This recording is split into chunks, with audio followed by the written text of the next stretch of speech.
السلام علیکم ورحمۃ اللہ وبرکاتہ۔ ان الحمد للہ والصلاۃ والسلام علی رسول اللہ۔ ناظرین کرام، بھینس اور کٹے کی قربانی کے بارے میں ہمارے معاشرے کے اندر بہت زیادہ بحث کی جاتی ہے، بہت زیادہ دونوں طرف سے دلائل دیے جاتے ہیں۔ ہمارا کچھ طبقہ کٹے کی قربانی کے جواز کے بارے میں کہتا ہے اور بعض طبقہ اس کے ناجائز ہونے کی صورت کو پیش کرتا ہے۔ تو یہ ہمارے معاشرے میں مختلف فی مسئلہ ہے۔ قرآن پاک میں اللہ رب العالمین نے جو قربانی کے جانور بتلائے ہیں، بہیمۃ الانعام، وہ 4 قسم کے ہیں۔ جوڑا جوڑا اگر ان کا کیا جائے تو کل ٹوٹل وہ 8 جانور بنتے ہیں۔ 4 مؤنث ہیں، 4 مذکر ہیں۔ ان میں ماز ہے، زان ہے، بقر ہے اور ابل ہے۔ ماز، بکری، زان، بھیڑ، بقر، گائے، ابل، اونٹنی، یہ 4 جانور جن کو بہیمۃ الانعام ہمارے معاشرے کے اندر کہا جاتا ہے کہ یہ بہیمۃ الانعام سے صرف یہ 4 مراد ہیں، اور پھر ان کو جوڑا جوڑا کیا جائے یعنی 4 مؤنث اور 4 مذکر تو کل ٹوٹل 8 جانور بنتے ہیں کہ جن کی قربانی کرنا جائز اور درست ہے۔ تو جو بھینس کی قربانی کے قائل نہیں ہیں وہ یہی دلیل دیتے ہیں کہ بہیمۃ الانعام میں چونکہ یہ جانور ہیں 8، تو ان 8 میں بھینس اس کا ذکر ہی نہیں ہے، وہ بالکل علیحدہ سے ہیں۔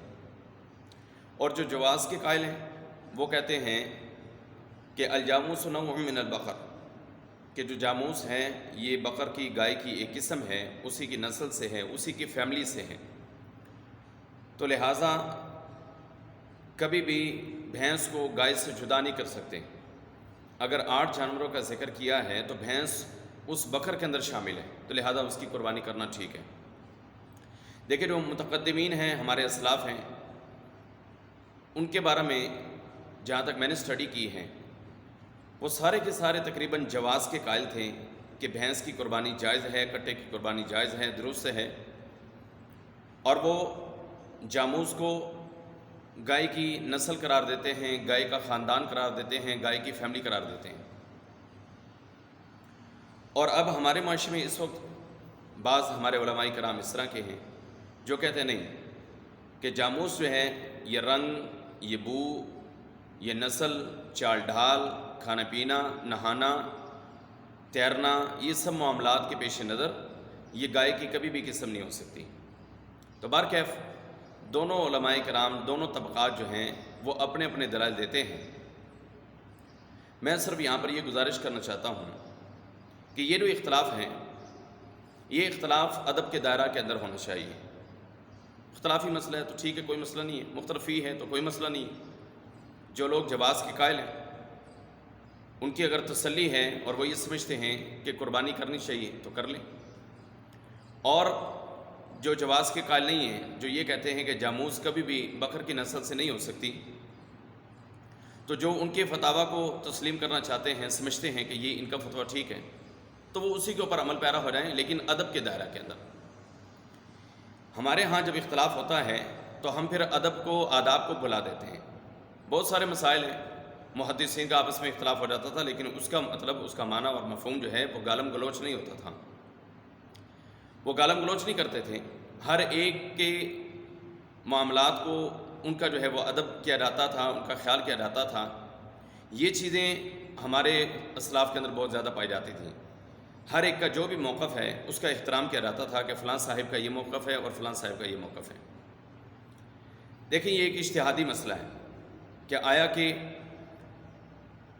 یہ گائے کی نسل ہے یا نہیں ہے، تو جہاں تک میں نے اسٹڈی کیا ہے، اہل لغت نے جاموس کو، بھینس کو گائے کی نسل قرار دیا ہے اور اس کا انکار نہیں ہے، جو علمی بات ہے۔ اور تقریباً 23 کے لگ بھگ جو ہیں لغات ہیں، 23 کے لگ بھگ وہ کتب ہیں جو لغت کی کتب ہیں جن کے اندر الجاموس نوع من البقر قرار دیا گیا ہے۔ بہرحال پھر بھی اگر کوئی شخص اس کو تسلیم نہیں کرنا چاہتا تو وہ نہ کریں، لیکن جو جائز قرار دیتے ہیں ان کے پاس بھی دلائل ہیں تو کوئی ان کا انکار بھی نہیں کر سکتا۔ ہر ایک کا اپنا موقف ہے، دونوں کو کھلی اجازت ہے کہ وہ اپنے اپنے موقف کے اوپر عمل کریں، اور چونکہ یہ ایک اجتہادی مسئلہ ہے تو نبی صلی اللہ علیہ وسلم کی حدیث ہے من اجتہد فاصاب فلہ اجران، کہ جس بندے نے اجتہاد کیا اور اس کا اجتہاد بالکل درست ہوا، ٹھیک ہوا، تو اس بندے کے لیے 2 اجر ہیں۔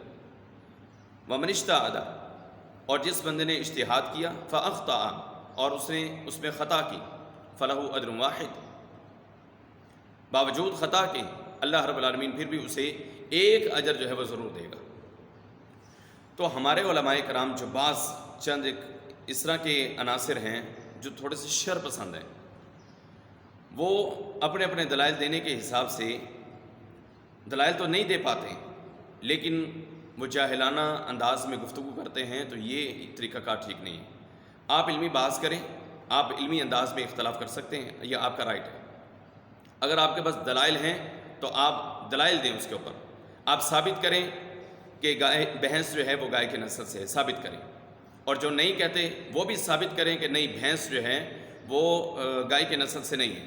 لیکن اس طرح کا استدلال، اس طرح کی بات، مثال کے طور پر میں کچھ ٹائم پہلے ایک کلپ سن رہا تھا، مسلک اہل حدیث سے ایک عالم دین ہے، پنجابی کے خطیب ہیں، اور وہ بڑے دھڑلے کے ساتھ کہہ رہے ہیں کہ بھئی بھینس کی قربانی بالکل فضول کام ہے، اس کو نہیں کرنا، اور جو اس کے کرنے کا کہتا ہے اسے بھی چھری پھیر دو۔ اور پھر وہ خود ہی اعتراض کرتے ہیں، پھر ہی وہ جواب دیتے ہیں کہ ایک بندے نے کہا کہ ہم بھینس کا دودھ پیتے ہیں اور کٹے کا گوشت کھاتے ہیں، تو آگے سے شیخ صاحب نے، مولانا صاحب نے، وہ مولوی صاحب نے آگے سے بیان کیا کہ دودھ تو ہم ماں کا بھی پیتے ہیں۔ تو بہرکیف میں مناسب نہیں سمجھتا کہ وہ الفاظ جو ہیں وہ بولوں۔ ماں کا ان جانوروں کے ساتھ کوئی تعلق نہیں ہے، ماں ماں ہی ہوتی ہے، اس کی عزت، اس کا احترام، اس کا وقار بہت زیادہ ہے، اللہ رب العالمین نے بڑا احترام بنایا ہے۔ تو یہ جو استدلال ہیں یہ جاہلانہ استدلال ہے، جہالت کے اوپر مبنی یہ گفتگو ہے، یہ طریقہ کار درست نہیں ہے۔ آپ استدلال جو ہیں وہ لینا چاہتے ہیں تو وہ قرآن و حدیث سے پکڑیں، اہل لغت سے آپ جو ہے وہ لیں، لغت کی کتابوں سے نکالیں، اپنے دلائل نکالیں، اپنی نص نکالیں، جس میں آپ یہ ثابت کر سکیں کہ الجاموس جو ہے، جو بھینس ہے، وہ گائے کی جو ہے وہ نسل نہیں ہے۔ آپ دلائل دیں نا، آپ کے پاس دلائل تو ہے نہیں۔ تو اس طرح کی جاہلانہ گفتگو کرنا یہ درست عمل نہیں ہے، اس طرح سے ہمیں نہیں کرنا چاہیے۔ تو ایک اور بات اس میں کرنا چاہوں گا، پنجابی خطبہ کرام جتنے بھی ہیں، میں ان سے ریکویسٹ کرنا چاہتا ہوں کہ کنٹرول یور لینگویج، اپنی زبان کو کنٹرول میں رکھیں۔ جس طرح ہم اپنے گھروں میں گفتگو کرتے ہیں، عام مجالس میں گفتگو کرتے ہیں، تو یہ سوشل میڈیا کا دور ہے۔ جب آپ کی تقریر، آپ کا واعظ، آپ کی نصیحت، آپ کی تقریر جو ہے وہ ریکارڈ ہو رہی ہوتی ہے، تو جب اس کی ریکارڈنگ جو ہے وہ پھر آگے ایک پلیٹ فارم کے اوپر چلتی ہے، تو وہ سینکڑوں لوگوں کے پاس کیا، ہزاروں لوگوں کے پاس کیا، لاکھوں لوگوں کے پاس جاتی ہیں۔ کوئی لوگ آپ کے مسلک کے بھی ہیں اور کوئی مسلک کے نہیں بھی ہیں، کوئی لوگ آپ کو ایکسیپٹ کرتے ہیں، کوئی لوگ آپ کو ایکسیپٹ بھی نہیں کرتے۔ تو آپ معاشرے میں کیا اپنا جو ہے وہ چہرہ دکھا رہے ہیں، کون سا آپ چہرہ جو ہے وہ پیش کر رہے ہیں، دین اسلام کا، اپنے مسلک کا، مسلک اہل حدیث کا، آپ نے کیا چہرہ جو ہے وہ لوگوں کے سامنے رکھا ہے؟ تو خدا را اپنے آپ کو سمجھائیے۔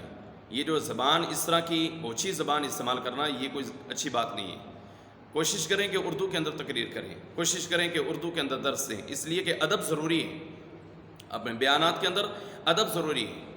ٹھیک ہے جی، آپ اچھی جو ہے وہ زبان کو استعمال کریں، اچھے الفاظ کا چناؤ کریں، اچھے الفاظ بولیں، اچھی تقریر کریں، اچھے طریقے سے واز کریں کہ لوگوں کے دلوں کے اوپر اثر کر جائے، نہ کہ وہ یہ سمجھے کہ شاید کہ کوئی ایک بھانڈ بیٹھا ہے اور وہ ہمیں جناب اپنی ہی زبان کے اندر، فیصلہ بادی زبان کے اندر وہ ہمیں جناب چند جگتے کر رہا ہے۔